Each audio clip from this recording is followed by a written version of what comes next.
Yo, what's going on, snipers, and welcome back to our inaugural Dallas Stars franchise mode here in NHL 20. So in last episode, we had the first round of the playoffs against the Chicago Blackhawks, who we played for the second straight year, and unfortunately this time around we lost in a 7-game battle, and now we're up here at just finishing up the playoffs, trying to find out the final retirements and all that stuff for the 2023 season. So after that, then we're going to get into like the re-sign stage in the draft, and we won't do free agency in this episode. I think I'll push it to next episode just to kind of split the offseason into two parts. So let's sim to the draft. I think we already took a look at the awards in last episode, if I'm not mistaken. We just didn't see the retirements. So draft lottery results. So the Buffalo Sabres moved from number 12 up to number 1, while the Czech Republic Czechs, or whatever I called them, Czech Republic Lions, I think it was the Lions, moved from 5 to 2nd, and then the New York Rangers, or the New York Islanders, probably the Islanders, fall from 1 to number 3, and then Ottawa has 4th, and St. Louis number 5. Okay, I wonder who's going to retire this year. Hopefully we don't lose anybody, because we do have some older guys, I think, still, but I don't think we should lose anybody. But I'm going to guess Andy Moog retired with, who did we trade him to? I can't even remember. But anyways, here is the retirements for this year. So Joe Mullen's the best one that retires with 373 points in 321 games. And then Wayne Gretzky retires already, which is weird, at 38 years old with 365 points in 328 games. Let's actually take a look at their stats in depth a little bit. There you go for Joe Mullen. And then Wayne Gretzky as well. Yeah, he kind of trailed off in that last year, it seems like. Okay, and let's see who else. Hakon Lube, 205 points. Actually, I don't want to take a look at their individual stats, I don't think, unless I'm going to track power play goals, I guess, but I didn't check playoffs. Well, it doesn't really matter about playoffs that much. Pierre Rieu, a guy that just played in Germany, but was signed by the Devils, it looks like, in the last year, as a depth forward. Dino Ciccarelli. You know what, actually, I'm not going to check in depth because there's a lot of them. So Dino Ciccarelli also retires. Igor Larionov retires. Mike McPhee, our former player, retires with the St. Louis Blues. So after he left us, he signed in Hartford, and then he was in St. Louis for his last season. Minus 57 in his career. Not bad. Or not good. Bruce Driver, 122 points. Dave Poulin had 112, but he was playing in the AHL, looks like the final season. Wally Schreiber, 109 points. Troy Murray, 105. Pat Conacher had 103. Mike Foligno also retires with 96 points. Brian Trottier finally hangs them up with 95 points.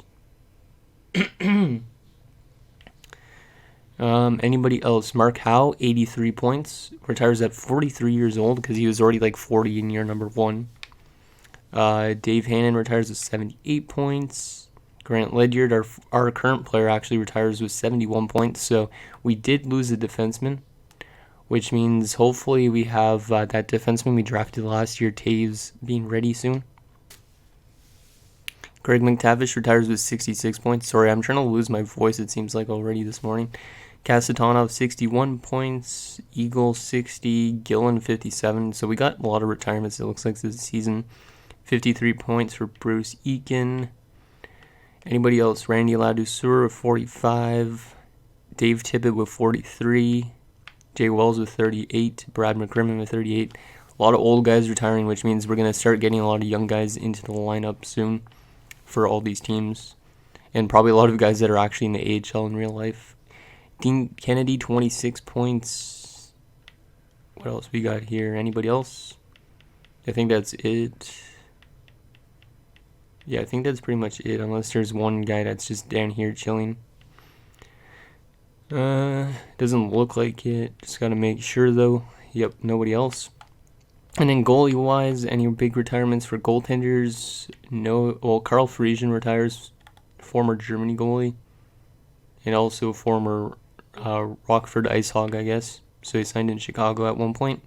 And that is it for goaltenders. So not a lot of goalie retirements, but a lot of forwards and defensemen. So we're going to lose Gretzky already, which kind of sucks because I kind of wanted to see him play a bit longer, but I guess in a few years we'll compare him to Mario Lemieux and see who did better, which Mario Lemieux should do better because Joe Mullen had more points than Wayne Gretzky did over that span just because of Lemieux and Yager and all those good players in Pittsburgh.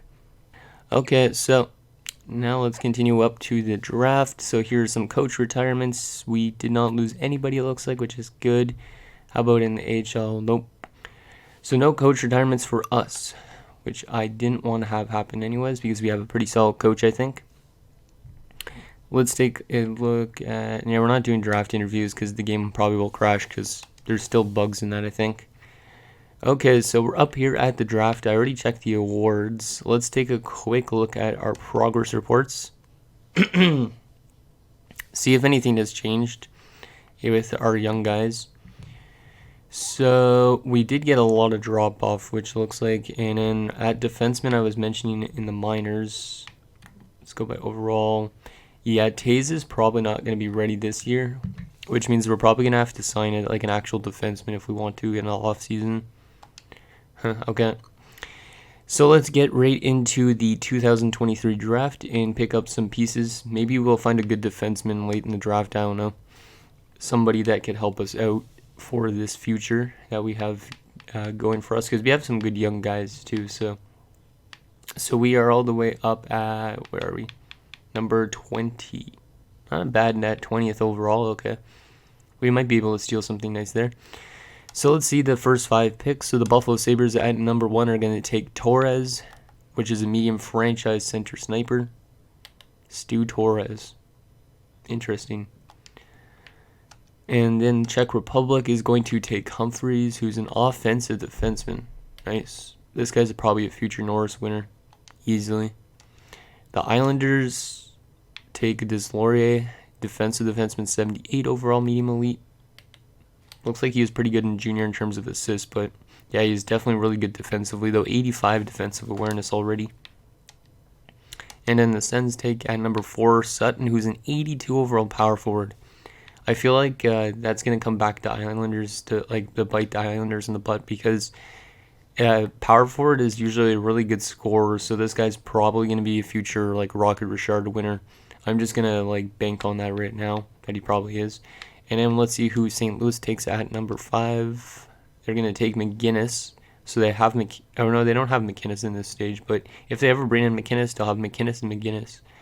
And he is a right-wing sniper, 79 overall. So another good pick for the Blues. So it looks like it might be a deeper draft. I don't know. Let's take a look at what we could get at our pick. So there is some top 6 forwards going a bit before us that are 66 overall. So we could definitely get a forward if we want to, or a defenseman. Okay. Did I have anybody pinned? I don't remember because it's been a while since I've recorded an episode. No, I did not. Okay. Well, let's go back just so it resets the draft class again. Okay, so Petrovic looks like the best choice. He's a left winger, which we don't really have a whole lot of. 4 years away. He might not be top 6, but he might be. There's also a center in Cali Stallberg, but I don't think I really need another center because we already have Wong, Medano, and then also Lundell. So, Bruce, 3 years away as well, so he's another probably top 6. What do we want to go with? This guy's looking 2 years away. I might take Alan Johnson. Yeah, you know what? I'm going to take Alan Johnson, even though he might not be elite. We're going to take him anyways because he looks like he has some pretty good stats. And it says that he might be around 2 years away. So let's take Alan Johnson. Gives us a winger prospect, and he is a top 6 forward, but he is a power forward. So let's take a look at his shooting category. It looks pretty weak right now, actually, at this point, but he looks pretty good probably for the future. Maybe a future a winger of somebody like Wong or something like that. So let's sim to our next pick, which is in the 3rd round already, because we did trade away a couple picks. I just don't remember what deals they were part of. No, we're not making that trade. I might sim the rest of the draft soon if it gets weak at a point. So there's still some low top 4s going, which is nice. Let's see, 4 years away. How about this other dude, Voinov? 4 years away as well. Who has better stats? Looks like B's and C's. And then Tootin has a D in there. So probably Voinov would be the better one if we wanted to take a defenseman. It's either that or Helmerson maybe. Helmerson looks solid as well. You know what? We're going to take Helmerson. Liam Helmerson, another right winger. But he is left-handed, so he might be a left winger for us down the road. And he's a top 9, 64 overall, which is not too bad. Considering there was, it's probably right around where he was supposed to go. But it's good to get us some little more winger prospects because we do have an abundance of good centers right now. So our 4th round pick, let's see what we could go with. Is there any good potential players left in this draft or no? Potentially a medium elite offensive defenseman, but probably not. Yeah, I think I might sim the rest of this draft because there doesn't seem to be really much else. So yeah, let's let the computer do the rest of the draft for us, see if they could pick up anything interesting. So let's see what they got us in that 4th round and up. So they took us B Street and could be another Ben Street. We also got Simic, Vasilyev, Habibulin, and Peltola. Okay. Let's actually go to the first, let's just take a quick look at what other teams drafted by round. So here's the first round of the draft, followed by the second round. Just in case there's anybody that eventually becomes somebody really good, I might as well show you guys the draft, see who went. And the 7th round. There you go. Okay. So now we got to get into the re-sign stage. We probably will let go a lot of older guys. Like, we might go through a bit of a retooling phase because we do have older guys that we probably won't re-sign. Like, I think I might let go of Neil Broughton at this stage, even though I kind of wanted him to retire in Dallas because he pretty much played his entire career there. I think we have to free up some, like, roster spots. So, we do got a lot of older guys still in the UFA category. But let's start with the RFAs. So these guys are nowhere near important. They're going to just come back for the AHL. There you go. And then goalie-wise, Nabokov. So Nabokov is going to get a big contract, probably. He only wants 1 year. But after that year, he's going to become a UFA, I think. Or, no, he's going to become an RFA again. I'd rather give him a multi-year deal. But not too long of one. Let's give him a 4-year deal. Till he's 26, then he'll be a UFA at the end of that time, and then we could see if we want to sign him even longer term, like till the end of his career or not, because since he is an elite goalie, he should be pretty good. Let's give him less than he wants a bit. There you go. And that's it for RFAs. UFA wise, let's see, do we have any goalies? Yes, we have Wakaluk again to sign. I'll probably sign Wakaluk again just for 1 more year. Let's just sign this Machovsky guy for the AHL and then let go of Landon Bow. And then Darcy Wakaluk, let's see if I could get you for a 1-year deal. You are older, so you probably will drop off into more of a backup role. So we'll give you 1 year at $4 million. It might be a bit of an overpayment. Okay, let's go to the bottom of this list. So we don't need these 7th Ds, even though they could potentially be something in this build. Koivunen will sign since he has low top 9 potential. Why not? Reese Scarlett. We'll just re-sign pretty much everybody for the AHL at this point. Nyberg. Levine. There's quite a bit of AHL players it looks like that are up for renewal. Stransky. If we don't get any of them back, it's fine. No, too. Rutar, because then we could just let the computer sign some players for the AHL. Martinson's already going to get signed as well out of the draft. Yeah, I think I'm already going to sign Martinson. Actually, was he last year's pick? He might have been last year's pick, or was he this year's? I think it was this year's, or maybe last year's, or something like that. But he's going to get signed anyways. Kiro, I think we're going to sign you back again. Try and get most of these guys back, because some of them could prove helpful as depth. So we're going to let go of Grant Jennings because he is getting old and he's probably going to drop off more. We're going to bring back Stapleton. I'm going to release Luciano Borsato again as well. I am going to bring back Scott Pearson, though, because he is still kind of young. Let's give him $2 million since there's no cap. And we'll also bring back Stapleton as like a depth guy kind of this year. Or maybe a fourth liner. Mike Craig will sign for 1 year as well. Oh, I don't know about Neil Broughton. I think he's going to drop off more, but you know what? Let's give him a contract as well. He wants still $3 million, which is crazy, but we'll give him it. Dave Babbage, he's going to probably drop off even more so as well. But does he have good offensive awareness still? Yes, he does. Yeah, you know what? We'll bring him back still for 1 year. If he's a depth guy, he could produce probably as a depth guy, so we'll bring him in. But I don't know if he'll re-sign with us. Gilchrist will also give 1 year. A lot of these guys don't want to re-sign, but we'll see if they'll take the offer. Cavallini, I could still get back for a bit because he's only 32. I will give you a 1 year deal, though, only. Just because I could flip you if we're doing bad. A lot of other guys still. Craig Adams, 1 year. Yeah, I'll give you 1 year. Dave Gagne, I'll give you 1 year. If we have too much players, though, like I said, we could probably flip some of them. Darian Hatcher, I'll sign for a bit longer because he's only 26. So let's give him a 2 year deal at 4.7. And then Trent Klatt will sign for 1 year if he wants to come back. There you go. And I think that's everybody offering contracts. So let's advance today. Let's just go through this really quickly. See if anybody rejected. I feel like we had a lot of rejections probably. Wow, all these guys rejected. Damn, okay, so we're going to let go of Kiro then. And then we have all these NHLers still to sign. Wakaluk still has to sign. And the Nabokov didn't accept. Huh. Nabokov is kind of an interesting one, but we'll give him 4 years. And we'll give him more than he wants just so he signs with us. Because I don't know why he doesn't want to re-sign at the moment. But since he's an RFA, we could qualify him.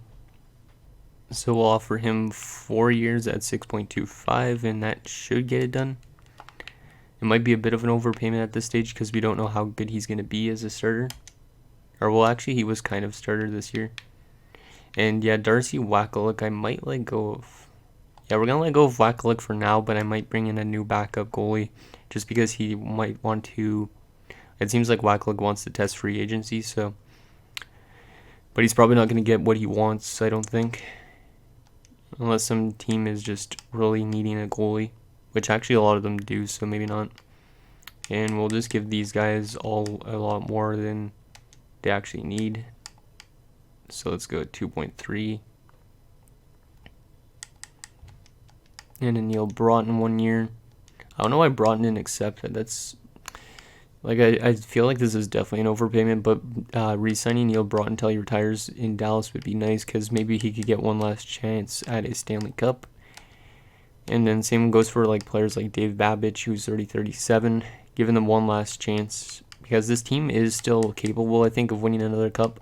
But I want to keep all these depth kind of guys first because if you have good depth, then you can make it pretty far in the playoff run.